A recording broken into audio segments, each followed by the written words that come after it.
ஓம் முருகா போற்றி. ஓம் சரவண பவ.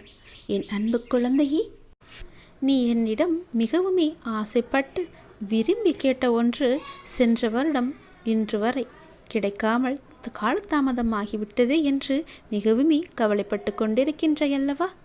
அது கிடைக்குமா கிடைக்காதா என்ற ஒரு இயக்கத்திலேயே நீ இருந்து கொண்டிருக்கின்றையல்லவா? நிச்சயம் அது கிடைக்கும். அதற்கான காலங்கள், நேரங்கள், சூழ்நிலைகள், உனக்கான நல்ல காலம் என எல்லாமே கூடி வந்துவிட்டது. இந்த ஆண்டின் இறுதிக்குள் நிச்சயம் அது கிடைக்கும் உனக்கு. உன் மனதில் ஒரு கேள்வியுடன் என்னை வந்து பார்த்து கொண்டிருக்கிறாய் அல்லவா? உன்னுடைய கேள்விக்கெல்லாம் விடை காணத்தான், விடை சொல்லத்தான் நான் வந்திருக்கின்றேன்.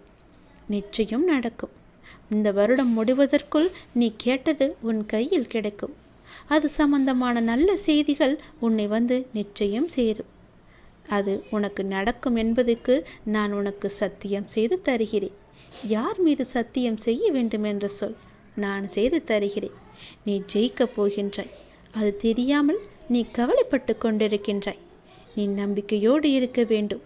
எல்லாவற்றிலுமே நான் இருக்கிறேன் என்ற நம்பிக்கை உனக்கு இருந்தால் போதும்.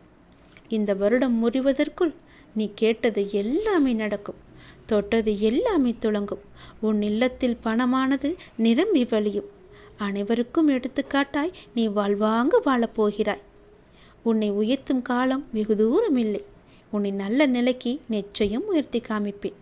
உன்னுடைய எண்ணங்களும் செயல்களும் உனக்கு நிச்சயம் நன்மையே அளிக்கும். உன்னுடைய வாழ்க்கையில் லட்சங்கள் தேவை என்று உன்னுடைய லட்சியத்தை நோக்கி நீ போய்கொண்டிருக்கின்றையல்லவா? நிச்சயம் உன் லட்சியம் லட்சத்திலேயே முடியும். கவலைப்படாதே. உன் இல்லத்தில் பண தேவைகள் எல்லாம் நிவர்த்தியாகும்.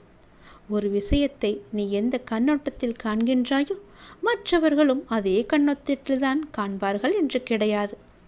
அவர்கள் உன் மீது பொறாமை எண்ணத்தில் இருக்கின்றார்கள். நீ வளர்வது அவர்களுக்கு பிடிக்கவில்லை. நீ வளர்ந்து கொண்டே செல்வது அவர்கள் இறங்கிக் கொண்டே இருப்பது போல கவனித்து கொண்டிருக்கின்றார்கள். நீ எது செய்தாலும் அவர்கள் உன்னையே பார்த்து கொண்டிருக்கின்றார்கள். சிறு விஷயத்திலிருந்து பெரிய விஷயம் வரை உன்னையே அவர்கள் போட்டியாக பார்க்கின்றார்கள். நிச்சயம் அவர்களுடைய பார்வை உன் மீது படாத அளவுக்கு நான் பாதுகாப்பு வளையத்தை வைத்திருந்தாலும், அவர்களை பற்றி நீ பெரிதாக எடுத்துக்கொள்ளாமல் இருந்தாலும், அவர்களுடைய எண்ணம் உன்னை ஏதோ ஒரு வகையில் அமுக்கி வைத்திருக்கின்றது. அதனால் தான் சொல்கிறேன், தினமும் உன் வீட்டில் விளக்கேற்றி என்னுடைய நாமத்தை ஜபித்து என்னை நீ கூப்பிடு.